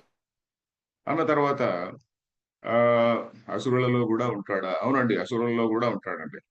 అసురుల్లో కూడా ఉంటాడు. అందరిలో అన్ని ప్రాణుల్లో ఉంటాడు. ఆ అన్ని ప్రాణుల్లో ఉన్నటువంటి తత్వమే. తర్వాత హే కృష్ణ, హే ద్వారకావాస, హే గోపీ జనప్రియ అని చెప్పని అంటారు కదా. సో అప్పుడు ఆయన వెంటనే రాలే. మళ్ళీ నెక్స్ట్ శ్లోకంలో ఆమె ఓ సర్వాంతర్యామి సర్వాత్మన్ అని చెప్పనంటుంది. సర్వాంతర్యామి సర్వాత్మన్ సర్వ అన్ని ప్రాణాన్ని విశ్వమంతా వ్యాపించి ఉన్నటువంటి వాడా అని అంటుంది. అప్పుడు వెంటనే వచ్చాడు. నువ్వేం అప్పుడు కృష్ణుడు అంటాడు, అవును చూసావా నువ్వు మొట్టమొదట ఏదో గోపీ జనప్రియ ద్వారకావాసి అంటే ఎలాగా నువ్వు సర్వాత్మ అని ఎప్పుడైతే భావించుకున్నావో అప్పుడు నేను వచ్చేసాను అని చెప్పని అన్నాడు అని చమత్కారంగా అంటారు. సో ఆ విధంగా అది విశ్వ ఒకే తత్వము విశ్వమంతా వ్యాపించి ఉన్నటువంటి తత్వము అని చెప్పడానికి ఇలా చెప్తుంటారు అనమాట. గజేంద్ర మోక్షంలో కూడా అలాగే ఉంటుంది. గజేంద్ర మోక్షంలో కూడా గజేంద్రుడు ఎవ్వని చేజనించు జగం ఎవ్వని లోపల నుండు లీనమై ఎవ్వని ఎందుడిందు అని చెప్తాడు కదా. యస్మిన్నిదం యతశ్చేదం ఏనైదం అని సంస్కృతంలో వస్తుంది. యస్మిన్నిదం దేని యందు ఉన్నదో యస్మిన్నిదం యతశ్చేదం యతః దేని ఉండి వచ్చినటువంటిదో ఏన ఇదం ఎవడి చేత చేయబడినదో అట్లాంటి తత్వాన్ని నేను భావిస్తున్నాను అని చెప్పిన గజేంద్రుడు అన్నప్పుడు ఆయన హుటాహుటిగా వచ్చాడట. సో ఇలాగా మనకు ఉన్నది ఒకే తత్వమైనటువంటిది విషయం మనకు తెలియాలి. దీని తర్వాత ఇప్పుడు 40 నిమిషాలు అయింది కాబట్టి మీరు ఐఎమ్ ఓపెన్ టు క్వశ్చన్స్ అండి. ఎందుకంటే నేను చాలా చాలా బ్రీఫ్ గా చెప్పాను. అందరూ కూడా చాట్లో టైప్ చేయండి. అప్పుడు కొంచెం ఈజీగా ఉంటుంది. వారు చక్కగా మాట్లాడొచ్చు. ఇప్పుడు ముందర అసురులు గురుగారు ఒక అసురు ప్రశ్న. ఇప్పుడు ఈ క్వశ్చన్ ఒకటి వచ్చింది. అసురులు అనే దాని గురించి క్వశ్చన్ వచ్చింది కాబట్టి చెప్పు. అసురులు అంటే అర్థం ఏంటంటే అసుషు రమంతే ఇది అసురాహ అని. అసుహు అంటే ఇంద్రియాలు. ఇంద్రియముల యందు రమించువారు ఇంద్రియములతో రమిస్తున్నటువంటి వాళ్ళు వాళ్ళని ఇంద్రియారామ అని చెప్పని భగవద్గీతలో ఉంటుంది. ఇంద్రియారామ అఘాయుర్ ఇంద్రియారామో మోహం పార్థ సజీవతి అని చెప్పని. అఘాయు ఇంద్రియారామ మోహం పార్థ సజీవతి. ఇంద్రియారామ అంటే ఏమిటి? ఇంద్రియముల చేత ఇంద్రియ విషయముల యందు క్రీడిస్తున్నటువంటి వాడు. ఇంద్రియ విషయములు ఉంటే మనకు ఉన్నటువంటి బయట ఎక్స్టర్నల్ ఆబ్జెక్ట్స్ ప్లెజర్స్ అన్ని ఉన్నాయి కదండి, పబ్బులు అవి వీటన్నిటిలో కూడా వాటిలో క్రీడిస్తున్నటువంటి వాడు ఇంద్రియారాముడు అని చెప్పని. సో అసుహు అంటే కూడా ఇంద్రియము అని. అసురహ అంటే ఏమిటి? అసుషు రమంతే ఇది అసురాహ. అసు అంటే ఏమిటి? ఇంద్రియములలో రమిస్తున్నటువంటి వాళ్ళు అసురుడు. అసురులకి రాక్షసులకి చిన్న తేడా చెప్తారు. అసురులు ఏంటంటే వీడి ఊరికే మీద అక్కడ ఇక్కడ పోయి ఎంజాయ్ చేసేటువంటి వాడు అసురులు రాక్షసుడు అంటే తన ప్లెజర్ కోసం వేరే వాళ్ళకు హాని కలిగించేటువంటి వాడు, వేరే వాళ్ళని హింసించేటువంటి వాడు వాడు రాక్షసుడు. సో అది ఈ రెంటికి మధ్య కూడా కొంచెం తేడా చెప్పారు అసురులు రాక్షసుల మధ్య. బట్ దీనిలో ఉన్నవి కూడా ఏమిటి? సత్వ రజస్ తమో గుణాలే కదండి. అసురుల్లో ఉన్నది కూడా రజోగుణము తమో గుణము. ఆ రాక్షసుల్లో తమో గుణం ఇంకో పర్సెంటేజ్ ఎక్కువగా ఉంది. అసురుల్లో కొంచెం తమో గుణం పర్సెంటేజ్ తక్కువగా ఉన్నది. వాడు ఊరికే ఎంజాయ్ చేస్తుంటాడు కానీ సత్వగుణం తక్కువ. వీడిలో సత్వగుణం ఇంకా తక్కువ రాక్షసుడిలో. సో ఆ విధంగా ఉన్నది. బట్ ఈ 3 గుణాలు ఎక్కడి నుంచి వచ్చినాయి? ఈ 3 గుణాలు మన మాయ అనేటువంటి తత్వంలో నుంచి వచ్చినటువంటివే కదా. ఆ హిరణ్యగర్భ తత్వంలో నుంచి వచ్చినటువంటివే, ఆ ఈశ్వర తత్వంలో నుంచి వచ్చినటువంటివే ఈ 3 కూడా. అందుకనే దేవుడు కూడా ఏంటి వాడికి లాంగ్ రోప్ ఇస్తాడు. ఒక రాక్షసుడికి కూడా చిన్న లాంగ్ రోప్ ఇచ్చి సరే వీడు ఎప్పటికైనా సరిపోతాడేమో అని చెప్పిన వాడిని బాగా ఎంతో టైం ఇచ్చిన తర్వాత అప్పుడు ఇంక వాడు ఇంకా అక్కడికి సరిపోకపోతే అప్పుడు పోయి అప్పుడు వచ్చి వాడి తలకాయ తీసేస్తాడు అనమాట. సో అసురులు గాని 10వ అధ్యాయంలో ఇది కూడా ఉంది. చిట్ట చివరిలో యద్యద్ విభూతిమత్ సత్వం, యద్యద్ విభూతిమత్ సత్వం అనే కాదులే, అది విభూతి సత్వమైనటువంటిదే కాకుండా 14వ అధ్యాయంలో చిట్ట చివరిలో ఒక శ్లోకం ఉన్నది. నతదస్తి పృథివ్యాం యత్ అని చెప్పిన ఒక శ్లోకం ఉన్నది. ఆ శ్లోకం ఎక్కడ ఉందండి? నతదస్తి పృథివ్యాం యత్ దివి దేవేషు వా పునః అని చెప్పిన ఒకటి ఉంది. 14వ అధ్యాయం ఎక్కడుంది ఇది? నతదస్తి పృథివ్యాం ఎక్కడుందమ్మా ఇది? వెతుకుతారా మీరు? నా తదస్తి పృథివ్యాం అని మొదలవుతుంది. దివి దేవేషు వా పునః 18వ అధ్యాయంలోనా? నా తదస్తి పృథివ్యాం యత్ అని చెప్పని ఒకటి ఉన్నది. అంటే సృష్టిలో ఎక్కడే కానీ ఈ మూడు గుణాల కలయిక లేకుండా ఏ వస్తువు లేదు అని. నా తదస్తి పృథివ్యాం తత్ దివి దేవేషు వా పునః అని చెప్పని ఒకటి వస్తుంది. ఉమ్, ఎక్కడుంది అది? నా తదస్తి పృథివ్యాం. 40వ శ్లోకం, 18.40. ఎక్సలెంట్ అండి, బాగా పట్టారు.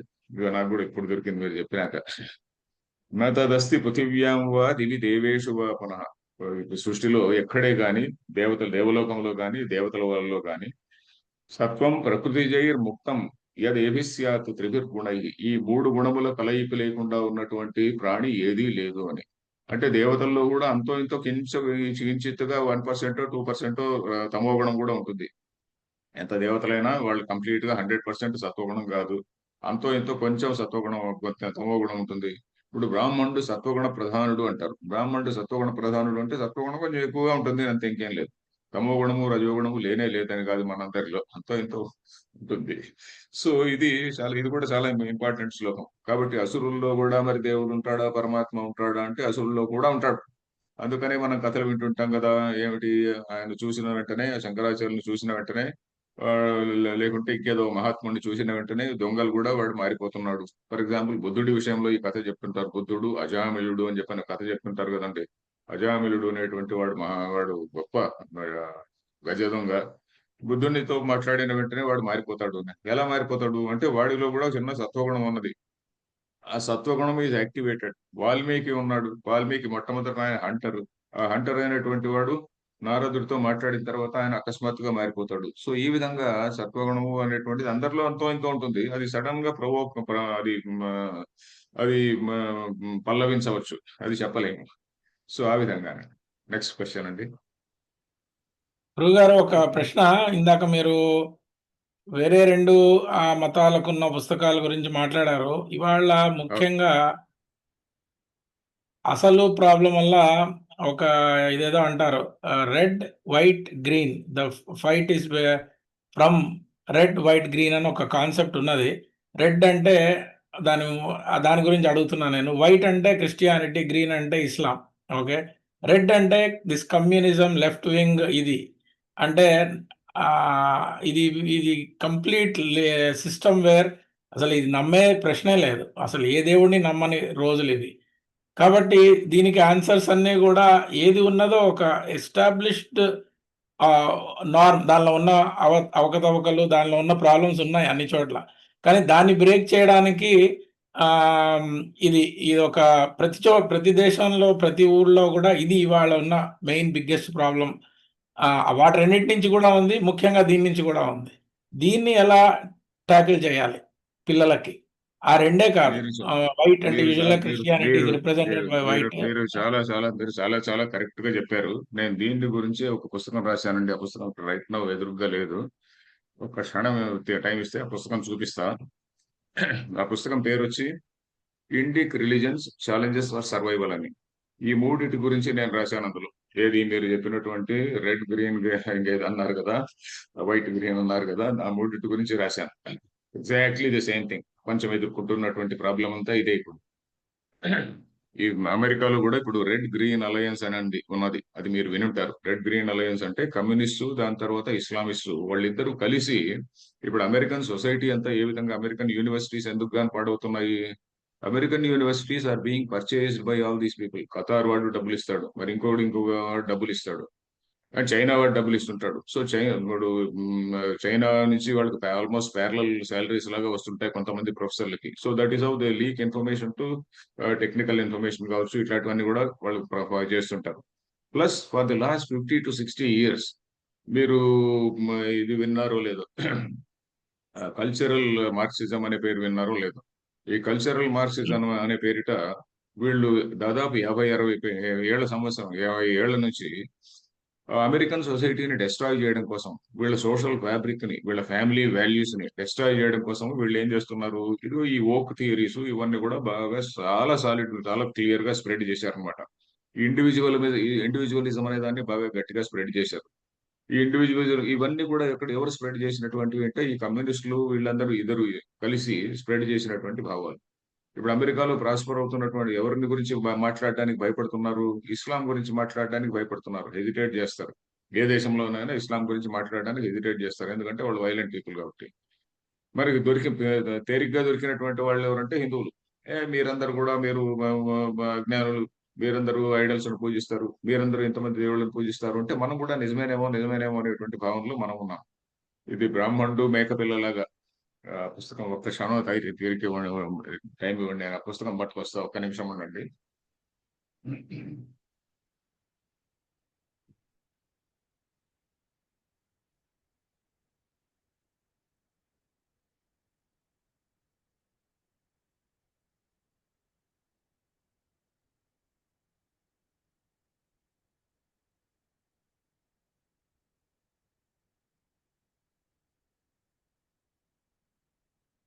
గురుగారు వచ్చే లోపల ఎవరైనా ప్రశ్నలు ఉంటే చాట్లో టైప్ చేయగలరండి.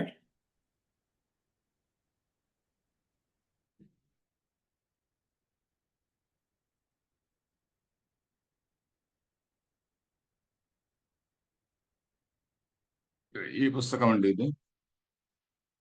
ఇది మీకు ఎలా కనిపిస్తున్నదో తెలీదు. Indic religions challenges for survival. ఇది కనిపిస్తుంది కదండి శివరామకృష్ణ గారు? కనిపిస్తోంది గురుగారు, కనిపిస్తోంది గురుగారు. కనిపిస్తోందండి. సో ఈ పుస్తకంలో మీరు డిస్కస్ చేసిన పాయింటే ఈ పుస్తకం 2 years కింద రాశా, దాని తర్వాత 1 year కింద దీన్ని మళ్ళీ రివైజ్ కూడా చేశా. మీరు దయచేసి అంటే ఆ పుస్తకాన్ని నేను సేల్ చేస్తున్నాను అనుకోకండి. నేను చాలా మందికి వందలాది కాపీలు నేను ఫ్రీగా ఇస్తుంటా, ఇక్కడ అమెరికా ఇస్తుంటా. పండితులు ఇట్లా వాళ్ళకి కొంతమందికి నేను రోజు పోస్ట్ లో నేనే పంపిస్తుంటా. That is my practice. So ఆ విధంగా అది దానిలో మీరు చెప్పింది చాలా చాలా కరెక్ట్. ఇప్పుడు ప్రపంచంలో ఈ మూడు దీనికి ఇప్పుడు మన ప్రాబ్లం ఏంటంటే, ఇప్పుడు అమెరికా వరకు తీసుకుంటే Christianity church is quiet strong. Church ఈ ఇద్దరిని ఫైట్ చేయడానికి చూస్తున్నది. కమ్యూనిటీ కంట్రీల్లో వాడి ప్రాబ్లం ఏంటంటే, అమెరికా అండ్ వీళ్ళందరూ కూడా they are trying to break communism. ఏ విధంగా అయితే సోవియట్ రష్యాను బ్రేక్ చేశారో ఆ విధంగా చైనాను బ్రేక్ చేయాలి అనేటువంటి ఎఫర్ట్స్ నడుస్తున్నాయి. ఇస్లాం ప్రాబ్లం ఏంటంటే, ఇస్లాంను డిస్ట్రాయ్ చేయాలి అనేటువంటి ప్రాబ్లం క్రిస్టియానిటీ వాళ్ళు చేస్తూనే ఉన్నారు. మన ప్రాబ్లం ఏంటంటే, ఈ మూడు శక్తులు కూడా మన పైన పడ్డాయి. ఇండియాను బ్రేక్ చేయాలి అనేటువంటి ఎజెండాలో వాళ్ళు ఉన్నాయి. వాటన్నిటిని కూడా బికాస్ నేను ఏదో పోలీస్ డిపార్ట్మెంట్ లో కూడా పనిచేశాను కాబట్టి ఆ బ్యాక్గ్రౌండ్ తో వీటన్నిటిని స్టడీ చేసి పుస్తకం రాశాను. మీరు వీలైతే పుస్తకం చూడండి. మీరు యాక్చువల్లీ ఇది కూడా ప్రింటర్ వచ్చి ఎంఎస్కో పబ్లిషర్స్, వాళ్ళకి రాస్తే మీకు పోస్ట్ లో కూడా పంపిస్తారు. అక్కడ కలెక్టివ్ గా మన శివరామకృష్ణ గారు ఎవరికి కావాలి, ఎంతమంది కావాలో చెప్తే వాళ్ళు మీకు 50% కన్సెషన్ ఇచ్చి పంపిస్తారండి. ఐ కెన్ టెల్ దెమ్, మీకు 50% కన్సెషన్ ఇచ్చి కూడా పంపిస్తారు. That's what. సో అదండి. ఎనీ అదర్ క్వశ్చన్ అండి? పెట్టారండి ఇక్కడ comparative study of the other religions, ఇంకేదన్నా ఇట్లా చేయొచ్చా అని. మీరు అన్నట్టుగా పుస్తకం మొదలు పెట్టాలి. ఇది స్టడీ అంటే దానికి ఒక సెషన్ లాగా పెట్టడం అనేది మరి అది వేరేగా చూడాలి. మనం పుస్తకం చెప్పారు. దీనిలో ఒక చాప్టర్ అదే ఉందండి, why Indic religions have to be preserved అని. ఎందుకంటే ఇండిక్ రిలీజియన్స్ కి all religions are not equal అని ఒక చాప్టర్ ఉంది. చాలా మంది all religions are not equal అంటానికి భయపడుతుంటారు. నేను దీనిలో ఒక చాప్టర్ అదే రాశాను అనమాట, all religions are not equal అనేటువంటిది ఒక చాప్టర్. సో తర్వాత why Indic religions have to be preserved అనేటువంటిది ఒక చాప్టర్. సో అదండి. అది మీ దగ్గర ధైర్యంగా చెప్పచ్చో లేదో చెప్పడానికి, మీకు వినడానికి ధైర్యం ఉందో లేదో, మీ లిమిటేషన్ నాకు తెలియదు కదా, అందుకని నేను చెప్పలేదు. మంచి విషయం అండి. తప్పకుండా శుభ్రంగా అందరూ చదువుకోండి, పుస్తకం తెప్పించుకోండి, చదవండి, ఇంప్రూవ్ యువర్ నాలెడ్జ్. అండ్ అనిస్ గురువు గారు చెప్పినట్టు ఇండివిజువల్ గా కంటే మీ మెంబర్స్ అందరూ కూడా మీకు కలెక్టివ్ గా నాకు కావాలి మీకు ఎవరన్నా అంటే గానీ, మీరు 10 కాపీలు మీరు తెప్పించుకునేటుంటే గానీ, అది కానీ తర్వాత ఈ హౌ టు టీచ్ హిందూయిజం అని ఒకటి ఉన్నది, how to teach Hinduism to your child అనేటువంటిది. ఇది కానీ కలెక్టివ్ గా తెప్పించుకునేటుంటే గానీ, నేను ఐ కెన్ టెల్ దెమ్ మీకు మాక్సిమం కన్సెషన్ ఇచ్చి దాదాపు 50% వరకు కన్సెషన్ ఇచ్చి పంపిస్తారు. ఓకే. నేను తప్పకుండానండి. నేను గ్రూప్స్‌లో పోస్ట్ చేస్తాను. విల్ టేక్ ఎంతమంది ఇంట్రెస్టెడ్ ఉంటే అన్నీ కలిపి అది సరే విల్ ఫిగర్ ఇట్ ఔట్ అండి. అదేం పెద్ద ప్రాబ్లమ్ లేదు. ఎందుకంటే ఒక్కొక్క తప్పకుండా కాపీ అలానే. పంపడం వాళ్ళకి కష్టంగా ఉండొచ్చు. ఇక్కడ ఈ సరే. ఇండియా వాళ్ళు, ఇండియాలో గుంటూరులో ఉన్నటువంటి వాళ్ళు, వాళ్ళ విజయవాడలోనే ఎంఎస్కో ఆఫీస్ ఉంది. ఆ బెంజ్ సర్కిల్ దగ్గర. ఆ! ఎంఎస్కో బుక్ స్టాల్ దగ్గర తీసుకోవచ్చు అండి. తప్పకుండా. నేను పోస్ట్ చేస్తాను గురువు. Any okay. అదర్ క్వశ్చన్ అండి? ఇక్కడ ఇంకోటుంది ఏదో ఈ 'కల్కి Avatar is going to be the solution' అనేది ఇది అది కలికాలం అంటే మనకు ఇప్పుడిప్పుడే అయ్యేది గాదు గానీ మీరు చెప్పండి. అంటే మనకు పురాణాల్లో చెప్పినటువంటి విషయాలు అది ఎంతవరకు నమ్మాలనో తెలియదండి. అది ఎందుకంటే కల్కి అనేటువంటి వాడు ఒక ఆయన వస్తాడు. ఆయన గుర్రం పైన వస్తాడు. గుర్రం పైన ఎలా వస్తాడండి? ఇప్పుడు టెక్నాలజీ మారిపోయింది కదా! గుర్రం పైన వస్తాడు. ఆయన అందరిని నరికేస్తాడు అని అంటే, అంటే మన వాళ్ళు భావించుకొని రాసినటువంటిది. అలానే భవిష్య పురాణం అని ఉంటుంది కదా! భవిష్య పురాణంలో కూడా ఏమున్నదంటే చర్చ్ ఇతను క్రిస్టియానిటీ గురించి కూడా మెన్షన్ ఉంది. ఇస్లాం గురించి కూడా మెన్షన్ ఉంది. దాన్ని జకీర్ నాయక్ కొంత ఏమనేవాడంటే, చూసారా మీ భవిష్యత్ పురాణంలో కూడా మా అల్లా గురించి ఉన్నది. మీరందరూ కూడా మా అల్లాని పూజించాలి అని చెప్పని వాడు చాలా దాన్ని మిస్యూజ్ చేసుకున్నాడు. వాడు చెప్పిన తర్వాత నేను నిజంగా భవిష్యత్ పురాణంలో ఏముందో అని చెప్పి అది అదే పనిగా కొనుక్కున్నాను. 3 వాల్యూమ్లు కొనుక్కొని చదివాను. దానిలో ఫస్ట్ వాల్యూమ్ లోనే ఐ థింక్ 33వ చాప్టర్ ఏదో సంథింగ్ లైక్ దట్. దానిలోనే ఉందన్నమాట. దానిలో ఏమున్నది, మొట్టమొదట క్రిస్టియానిటీ గురించి కొంచెం మెన్షన్ చేశారు. ఆ క్రిస్టియానిటీ అనేది ఒకటి ఉన్నది. వాడు పాపం మంచివాడే, వాడు ఏదో పాపం మంచిగా ప్రజలందరినీ కూడా అక్కడ మరీ పామరులైనటువంటి అజ్ఞానులైనటువంటి ప్రజలను కొంచెం మంచి మార్గంలో పెడుతున్నాడు అని రాశారు. ఎందుకంటే ఇస్లాం అప్పుడు ఆ కాలం వరకు క్రిస్టియానిటీలో ఉన్నటువంటి క్రూరమైనటువంటి వాటిని క్రీస్తు కొంతవరకు సంస్కరించాడు. ఎందుకంటే మనకు ఓల్డ్ టెస్టమెంట్ కు న్యూ టెస్టమెంట్ తీసుకుంటే, ఓల్డ్ టెస్టమెంట్ లో ఇస్లాంలో ఉన్నటువంటి ఘోరమైన వాక్యాలన్నీ ఉన్నాయి. ప్రజల్ని క్యాప్చర్ చేయండి, నరికేసేయండి, ఇవన్నీ కూడా. న్యూ టెస్టమెంట్ లో పాపం ఆయన క్రీస్తు అనేటువంటి వాడు ఏదో కాశ్మీర్కి వచ్చాడు, అక్కడ వచ్చి మన హిందూయిజం ప్రభావం ఉన్నది, అది ఇది హిందూయిజం అండ్ బుద్ధిజం ప్రభావం ఉంది అంటారు కదా. నేనేమో నమ్ముతాను దాన్ని. ఉండొచ్చు, తప్పకుండా ఉండొచ్చు. ఎందుకంటే క్రీస్తు జీవితంలో 18 ఏళ్ళు అన్అకౌంటెడ్ టైం ఉన్నది. ఆయన చిన్నప్పుడు 18 వెళ్ళిపోయాడు కదా, వెళ్ళిపోయి 18 ఏళ్ళు బయట ఎక్కడో ఉండి సడన్ గా వచ్చాడు. 30 ఏళ్ల వయసులోనో ఎప్పుడో వచ్చాడు ఆయన. కరెక్ట్ గా నాకు ఐ డోంట్ రిమెంబర్. 18 ఏళ్ళు అన్అకౌంటెడ్ టైం ఉన్నది. అన్అకౌంటెడ్ టైంలో ఎక్కడ వెళ్ళాడు ఆయన అంటే, he has come to this area అని చెప్పని వాళ్ళ వీడియోలు కూడా ఉన్నాయి. వాళ్ళ వాళ్ళ వీడియోలు ఎట్లా ప్రొజెక్ట్ చేశారంటే, క్రీస్తు ఇండియాకి వచ్చాడు. మీరు ఎందుకు క్రైస్ట్ ఇన్ ఇండియా అని మీరు వీడియోలు కొడితే వచ్చేస్తాయి. ఇండియాకి వచ్చాడు. ఇండియాకి వస్తే ఆల్ దీస్ వైల్ బ్రాహ్మిన్స్, ఎంత wicket Brahmins, they wanted to kill him. అందుకని వెళ్ళిపోయాడు అని చెప్పని ఆ విధంగా ఇక్కడ కూడా బ్రాహ్మణ ద్వేషంతో వాళ్ళు వీడియోలు కొన్ని నిర్మించారండి. మొత్తానికి నేను అనుకునేది ఏంటంటే, ఇక్కడ మన ఉపనిషత్ ఫిలాసఫీ కొంచెం చదువుకొని పోయి అక్కడ చెప్పాడు. But the people were not ready there. ఇప్పుడు the kingdom of God is in you, the kingdom of God is with in you అని చెప్పని అన్నప్పుడు ఏమిటి, ఆత్మతత్వం అదంతా నీలోనే ఉన్నది, నీవే పరమాత్మ స్వరూపుడు అనేటువంటి చెప్తున్నాడు కదా. అది వినడానికి వాళ్ళు రెడీగా లేరు. సో ఆయన చెప్పిన మాట ఏమిటో దాన్ని దాన్ని వాళ్ళు ట్రాన్స్లేట్ చేసినది ఏ విధంగా చేశారో మనకు తెలియదు. ఇప్పుడు ఎందుకంటే క్రైస్ట్ వెళ్ళిపోయిన తర్వాత ఆయన చెప్పిన మాట ఏమిటో మనకు తెలియదు కదా. The kingdom of God is with in you అన్నాడా, లేక నువ్వు అది ఒకటే అన్నాడా, నువ్వు పరమాత్మ ఒకటే అన్నాడా, ఏమన్నాడో తెలియదు మొత్తానికి. So that is the picture. But ఇస్లాం గురించి మాత్రం భవిష్యత్ పురాణంలో చాలా ఘాటుగానే రాశారనమాట. చాలా చాలా దుర్మార్గుడు వీడు, వీడు చాలా చాలా అన్యాయం చేస్తున్నాడు అని రాశాడనమాట. ఆయన్ను మరి కాళిదాసు ఏం చేశాడు, భౌజుడు కాళిదాసు అక్కడికి వెళ్ళినప్పుడు కాళిదాసు ఆయన శ్రీచక్ర పూజ చేసి ఆ శ్రీచక్ర మహిమతో ఆయన్ని ఇది చేశాడు, మసి చేశాడు అని చెప్పని రాశారు. అది ట్రూత్ కాదు కదా. సో కాబట్టి హిస్టారికల్ ట్రూత్ కూడా కాదు. ఆయన మసి చేశాడు, మార్చేశాడు అని. అందుకనే దాని పేరు మదహీన అయిపోయిందంట. మదీనా అని అంటాం కదా, అది మదహీన అయిపోయిందంట ఆ నగరం అని చెప్పాడు. తర్వాత మహామద ఇతి ఖ్యాత అని రాశాడు. అంటే ఆయన మహమ్మద్ అంటారు కదా, అది సంస్కృతంలో వీళ్ళు ఏం రాశారంటే భవిష్యత్ పురాణంలో మహామద ఇతి ఖ్యాత, మహామదు అంటే గొప్ప పొగరు గలవాడు అని చెప్పని. సో ఆ విధంగా రాశారు. సో ఈ పురాణాలను ఎంతవరకు నమ్మాలి అనేటువంటిది మనం కొద్దిగా మనమే సొంతగా ఆలోచించుకోవాలి. ఎందుకంటే మనం చాలా వీళ్ళని అడిగామనుకోండి, మన ఆచార పరాయణులు, చాలా traditional people, highly traditional people ఉంటారు. వాళ్ళని అడిగితే ఈ పురాణాలు కూడా భగవంతుడి విశ్వాసం రూపంలో వచ్చినటువంటివేనంటే మనం నమ్మాల్సిందే అంటారు. అంటే మన శివ పురాణంలో హైరార్కీ చూడండి, విష్ణు పురాణంలో హైరార్కీ చూడండి, దేవి భాగవతంలో హైరార్కీ చూడండి, మరి మరి దేన్ని నమ్ముతారు? సో ఇలాంటివన్నీ వస్తాయి.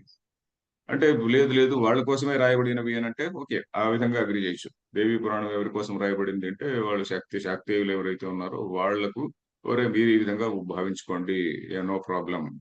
But at the same time శంకరాచార్యులు ఏం చేశాడు, పంచాయతన పూజ అనే దాన్ని కూడా ఒకటి పెట్టాడు. ఆదిత్యం అంబికాం విష్ణుం గణనాథం మహేశ్వరం ఆ, పంచ ఆ, ఈ ఐదుటిని కూడా పూజించాలి అని చెప్పని. నెక్స్ట్ లైన్ ఏమిటి, ఏదో ఉంది, ఆదిత్యం ఆదిత్యం అంబికాం విష్ణుం. ఆదిత్యం అండి. అదే ఆదిత్యం అంబికాం విష్ణుం గణనాథం మహేశ్వరం పంచైతాన్ పూజయన్ నిత్యం పంచ పూజాపరాయణ అని చెప్పని ఏదో శ్లోకం అన్నది. సో ఆ విధంగా ఈ పంచాయతన పూజ అనేటువంటి దాన్ని ప్రవేశపెట్టాడు. ఎందుకంటే మనలో మనం దెబ్బలాడుకోకుండా. సో మన అప్రోచ్ అంతా కూడా హార్మోనైజింగ్ అప్రోచ్. మిగతా అబ్రహామిక్ రిలీజన్స్ లో అప్రోచ్ అంతా ఏంటంటే స్లాషింగ్. సో చిట్ట చివరిలో మన పిల్లలకి చెప్పాల్సింది ఏంటంటే, మీకు ఎందుకురా ఇంతమంది దేవుళ్ళు అని అంటే, అయ్యా because we did not kill them, we did not destroy them. In your tradition మీరు డిస్ట్రాయ్ చేశారు. క్రిస్టియానిటీ స్ప్రెడ్ ఎలాగైంది, మిగతా అన్నిటిని కూడా డిస్ట్రాయ్ చేయడం వల్ల స్ప్రెడ్ అయింది. ఇస్లాం ఎలా స్ప్రెడ్ అయింది, అన్నిటిని కూడా డిస్ట్రాయ్ చేయడం వల్ల. But we never destroyed anything, we allowed everything. We all different traditions. మనం వాటిలో బ్యూటీ ఉన్నది అనమాట. దేవీ శక్తి, దేవీ పూజలో బ్యూటీ ఉన్నది, అలాగే విష్ణువు పూజలో బ్యూటీ ఉన్నది, శివ పూజలో బ్యూటీ ఉన్నది. we enjoy beauty in everything, in every tradition. అది మన స్పెషాలిటీ అండి. చాలా సంతోషం గురువు గారు. మళ్ళీ అందరం కూడా సరిగ్గా టైం అయింది, అన్ని క్లాసులు మొదలవుతాయి ఇప్పుడు. మళ్ళీ వచ్చే వారం ఇదే సమయానికి కలుసుకుందాము. మళ్ళీ కొన్ని ప్రశ్నలతో గురువు గారు మొదలు పెడతారు, తర్వాత మీ ప్రశ్నలు తీసుకురండి అక్కడికి. అట్లానే మనం ఈ 4 సెషన్లు అయ్యాక ఇంకా మనకున్న ప్రశ్నలకి గురువు గారు వారి టైంని వారి అనుకూలంగా మనం మళ్ళీ కూడా పెట్టుకుందాము. హరి ఓం. అట్లానే రేపు నవరాత్రులు చెప్పండి. ఒక సెకండ్ అండి. వచ్చే వారము నేను ఇందాక అన్నాను కదా, ఈ దేవుడు అనే దాని గురించి కొద్దిగా ఎక్స్ప్లెయిన్ చేసి, ఈ విగ్రహారాధన అనేది కూడా మన పైన ఒక ఆరోపం ఉన్నది కదా, విగ్రహారాధన అనే ఒకటి ఉంది కదా, సో దాని గురించి కొంచెం చెప్తా. విగ్రహారాధన, టెంపుల్స్, ఇట్లా వాటి గురించి, భగవంతుడు అనే తత్వం, హిరణ్య గర్భతత్వము, మాయ, అది ఇది అన్నాను కదా, దాని గురించి కొంచెం ఎక్స్ప్లెయిన్ చేస్తా. ఎక్స్ప్లెయిన్ చేసి ఈ ట్రెడిషన్స్ ను దీని గురించి ఇంకోసారి చెప్తాను, సో దట్ మళ్ళీ ఫర్దర్ క్వశ్చన్స్ ఉంటే అడగచ్చు. ఇప్పుడు చెప్పండి. చాలా సంతోషం గురువు గారు. అదే మళ్ళీ వచ్చే వారం గురువారం కలుసుకుందాము. అట్లానే నవరాత్రులు మొదలవుతున్నాయి, మన దానిలో కూడా పోస్ట్ చేశాము. అందరూ కూడా భాగ్యనగరం మన పాఠశాలకి నవరాత్రుల్లో అందరూ పాల్గొనండి. అక్కడ ఆ రోజు పాలపర్తి శ్యామలానంద ప్రసాద్ గారు వారు శతావధానులు వారు వస్తారు. అట్లానే మహోదయ, మీకు మీ అందరి ముందు అడుగుతున్నాను, మీ టైం నాకు తెలియదు, మీరు రాగలిగితే చాలా ఆనందము. నవరాత్రులప్పుడు మన పాఠశాల అక్కడే, మీరు హైదరాబాద్లో ఉంటే గాంధీనగర్.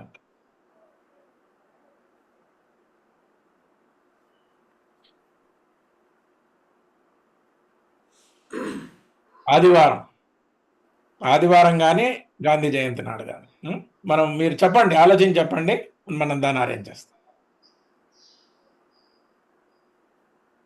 మీరు ఫ్రీజ్ అయ్యారు? ఉంది. ఆయనకి వినపడలేనట్టుంది. రవీంద్ర గారు వినిపిస్తుందండి? మీరు ఆయన్నే అడిగారని అనుకున్నారో లేదో మరి ఒకసారి అది కూడా క్లారిటీ. నన్ను అడిగారండి? అయ్యో, మిమ్మల్నే. మీరు నవరాత్రులకు హైదరాబాద్ లో ఉంటే తప్పకుండా పాఠశాలకి. ఓ సరే సరే, నేను నవరాత్రులు హైదరాబాద్ లోనే ఉంటానండి. అయితే సరే, నేను మీతో మాట్లాడతాను. అయితే మీరు తప్పకుండా రావాలి, వచ్చి అక్కడ అందరి ముందు మాట్లాడాలి. అది దేని గురించి అండి? నవరాత్రుల్లో అమ్మవారు ఉంది కాబట్టి మీరు తీసుకోండి టాపిక్, మనం ఆ రోజు పెడతాం, మీరు రండి. ఓకే, దేవి సప్తశతి గురించి చెప్తానులేండి. దేవి సప్తశతి ఉంది కదా, అది చాలా మంది పారాయణం చేస్తుంటారు కదా, దానిలో ఉన్నటువంటి సింబాలిజం గురించి చెప్తా. శుభం. ఓకే అండి. నవరాత్రులు ఆ డేట్ ముందే చెప్పండి, ఓ రోజు నేను మీకు అన్ని పంపిస్తాను, అన్ని నేను అరేంజ్ చేస్తాను. రైట్ అండి. ఓకే. శ్రీ గురుభ్యో నమః అండి. అందరికి క్లాసులు మొదలయ్యాయి. జూమ్ 4 క్లాస్ వాళ్ళు ఇక్కడ ఉండిపోతారు, వాళ్ళకి ఒక అరగంటలో మొదలవుతాయి కాబట్టి అందుకే ఇది సెలెక్ట్ చేశాము. అందరూ కూడా నేను ఎగ్జిట్ చేస్తాను, ఎవరైనా ఆ క్లాస్ వాళ్ళు ఉంటే మళ్ళీ జాయిన్ అవ్వండి. నమస్కారం. నమస్కారం అండి.